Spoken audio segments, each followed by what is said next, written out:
Good morning, everyone. We're going to get started here, and I'm going to introduce our guest speaker in just a moment.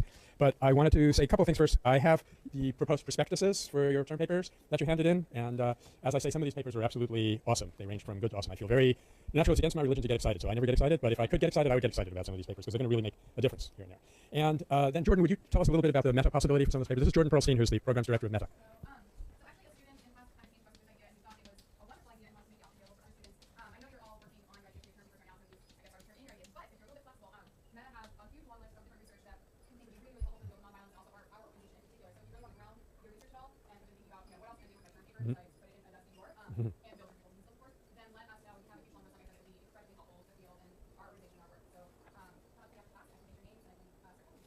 Good.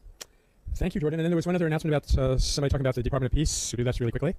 Yeah, just quickly. April 9th, there will be a meeting on campus on 122 Wheeler. Students coming from the East Coast visiting promoting the U.S. Department of Peace all over the nation. And this department, as we all like to have, it has been sponsored by 62 members of the House of Representatives. And if I'm not mistaken, that was the old house before the Democrats took over. So I think that now we'll have even more impact on getting this. I don't have enough flyers, I only have about 7. If you like them today, I can give about 5, so I keep one for the next announcement. And next class, I can bring more for you. So let me know after class. Thank you. Okay, thank you. I think I mentioned last time that the Department of Peace was proposed by Benjamin Rush in Philadelphia in 1784. And so we're a little bit slow on some things. But not us, not this class. And it's my pleasure to introduce a good friend and colleague in the peace movement today, John Lindsay Poland, who comes from a very distinguished TPNI background. When I met John, he was in Peace Brigades International, and then he went on to join Fellowship of Reconciliation, otherwise known as FOR, not otherwise known as FOR, by the way. We don't usually call it that, because you say FOR and then people immediately think against, so we don't want to produce that. So John has been the co-director of the Columbia Task Force, and they are doing mostly accompaniment work there and policy work. Very good. And I've asked him to talk about how FOR is functioning these days within the overall framework of nonviolence in the world. And I've also asked him to talk about the part that he knows best, Colombia, and in particular, if he'd say something about the peace communities that are getting started there. Okay, thank you.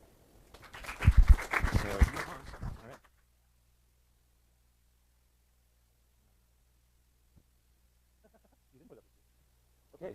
Well, good morning, everyone. I want to thank Michael for inviting me, and actually thank you for choosing to take a course on nonviolence, because you don't have to. So it clearly indicates some interest, something that's stirring some desire, that's something that you're looking for, something that's different from the dominant paradigm. And so I thank you for that. I came from, I just say a few words about myself and how I got into this, and then something about the fellowship, and then more about Colombia, and then about what we're doing in Colombia. Yeah, can you hear me all right? If you can't hear me, or if I say something, if I use some weird acronym, then just like raise your hand and say, what are you talking about? Okay, so I grew up in New Jersey. I grew up in a suburb. Everybody called it an upper middle class suburb, which I think basically on the world scale of things means an upper class community. And I wanted something that was not so sheltered. And I think one of the things that really drew me out was after the Soviets invaded Afghanistan in 1979, President Carter responded by saying that every man aged 18 to 20 had to go to the post office and sign a form saying that you are prepared to join the armed forces. And this somehow was supposed to respond to the Soviets' invasion of Afghanistan. And if you didn't do that, you would be subject to up to 5 years in prison. And it got me to thinking, what is it about signing this piece of paper that is so important that the government would threaten you with 5 years in prison? They would spend like $50,000 a year to put you in prison because you didn't sign this piece of paper.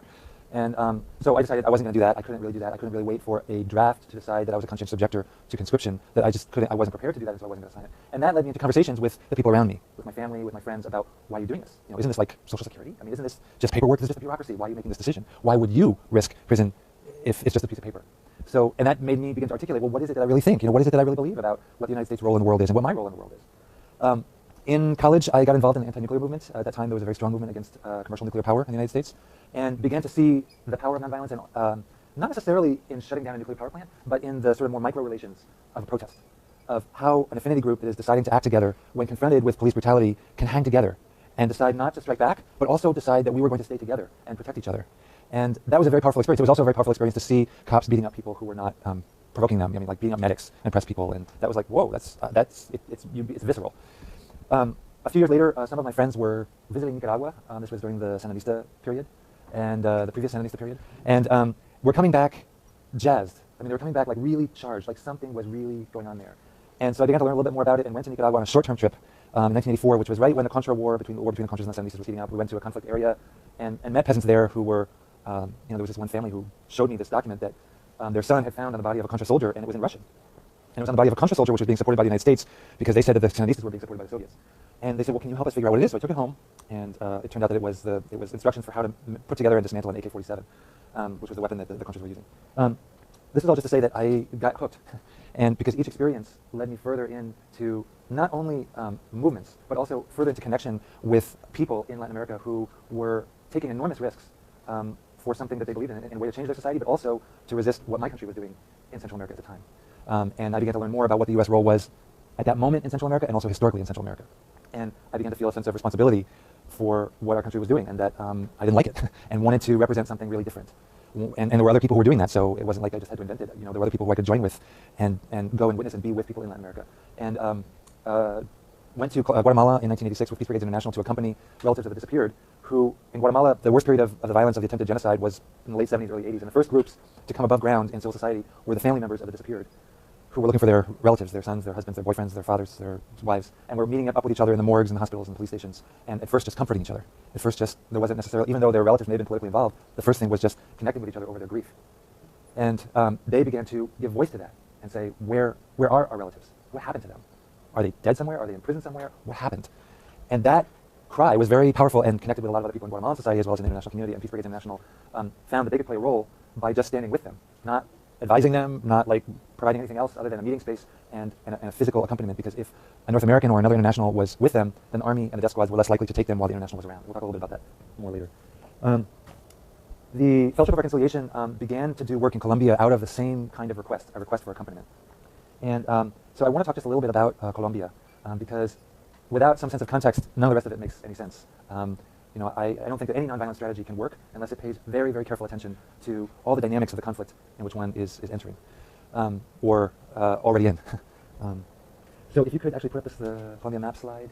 Can people see this? Yeah, we need a little focus maybe. Is there a way of doing the back lights on and the front light off? Yeah, that's right. Okay, so Colombia is just to place ourselves geographically. It's spelled with two O's. It's not spelled with a U. And you would be surprised how many people spell Colombia different ways in the same text. And to just locate ourselves geographically, the Caribbean is over here, the Pacific is over here. It borders Panama on the Central American side, and then Venezuela, Brazil, Peru, and Ecuador. Colombia is a very large country. It's the size of France, Spain, Belgium, Portugal combined. And it's also very diverse. It's diverse geographically. There are mountain ranges that run north to south, 3 of them. It has desert up here. It has plains over here, flat plains that are also fairly dry. There's jungle area all through here. Within these valleys and mountains, there's also jungle areas. It's kind of a paradise for guerrilla warfare because you can, the regions of the country are very well defined, both geographically but also culturally. And so for very long periods, Colombia's capital had very little, in Bogota, had very little contact with these other regions. And so there was a severe problem historically in Colombia of governability because you had this federal area with ambitions of control over this larger other area, but not the means, largely for geographic reasons, in order to control it. It's also very diverse culturally. There's a large Afro-Colombian population that's estimated between 30 and 40% of the population. There's about 44 million people who live in Colombia. There's also a very, it's not large in numbers, but it's a significant indigenous population. There's 81 different indigenous peoples in Colombia. Some of them as small as like 100 people, but some of them as large as several hundred thousand, who are spread in different parts of the country. It's also very rich in natural resources. So it's rich agriculturally, and it also has oil, has coal, has gems like gold and other very highly valued metals like gold. It also is very rich in water resources, which many people consider to be the oil of the 21st century. And it's rich in biodiversity. It's one of the most biodiverse countries on the earth. And so the pharmaceutical companies are very interested in some of the species and available there. There's an indigenous, I don't remember what it's called, but there's there's that. No. But I thought you were kind of talking about there's indigenous people use a certain plant to, it's also psychotropic, but it's part of traditional use, which also the coca leaf, which is what Michael is referring to, which is one of the basic ingredients in cocaine, which is grown in Colombia. It can be grown in many different parts of Colombia, and it's mostly grown. It's grown here in the south, but then there's many other areas where it's also being grown. And one of the things to say about that is that the arable land on which you could grow you could grow coca. There's only about 1% of the land on which you could grow coca leaf is actually being used to grow coca leaf, which means, we'll just jump ahead here to the drug war. If your primary strategy for dealing with addiction in this country is that you're going to try and eliminate what's called the source of coca leaf by fumigating that leaf and trying to destroy it, and therefore both destroy the leaf and give a disincentive to growers who are planting that leaf, then the growers, if they don't have another economic opportunity, they have 99% of the other arable land on which to move in order to plant that leaf. So that's exactly what's happened, is that the Colombian government has fumigated an enormous amount of acreage planted with coca leaf, about 100,000 hectares per year, which is a very large proportion of the actual land that's planted in coca leaf. But the overall amount of land planted in coca leaf doesn't change, because the places that are fumigated, people move from those areas to another area. People call it the water balloon. You squeeze one area and start going to another area. And this is exactly what happened in Peru and Bolivia, where there was a drug war based on fumigation and eradication of coca leaf in the 1980s and early 1990s. where they were sponsored by the United States, and the amount of land in Bolivia and Peru that's planted in coca leaf went way down. But then the business was consolidated in Colombia, and the narco-traffickers were basically able to verticalize their whole operation within one country, rather than have to transport it from Peru and Bolivia into Colombia, which had all kinds of issues related to the drug war. So the conflict in Colombia, however, way predates the drug war. And so when people talk about use drugs as a lens for talking about the conflict in Colombia, it often distorts the analysis, because drugs came into the conflict after the conflict was already very, very well established. And much of the conflict has to do with precisely the wealth and natural resources that I was just describing. The problem with these natural resources is that there's inequality in access to them. And this is both in terms of land tenancy, but also just in terms of who controlled the outputs from the production from that land. This is an historical problem in many countries. However, in Colombia, it was also reflected in the political structure, where there were two main parties, the liberal and conservative parties, that basically struggled for control over those resources and those outputs and that wealth. This came to a head in 1948, when a liberal candidate for president, Luis Elias Gaitan, was positing a different kind of discourse that really did include the poor and include the landless in the vision for how economic and political power would be practiced and exercised in the country. And he was assassinated, which gave rise to about 10 years of warfare called La Violencia that took about 200,000 lives. This conflict was, quote, settled between the liberals and conservatives through an agreement by which each party would share power for the following 10 years. They would alternate the presidency, but not the presidency controlled also the governorships, the mayoralties, and also much of local power. And that's what happened between the late 50s and into the 1970s. However, this did not include, again, the broad majority of people. And so a number of the liberals who had been part of La Violencia took up arms and became what are today the guerrillas, 1964. There have been a number of different guerrilla organizations on the left. The largest one now and the longest standing one is the Revolutionary Armed Forces of Colombia, or the FARC.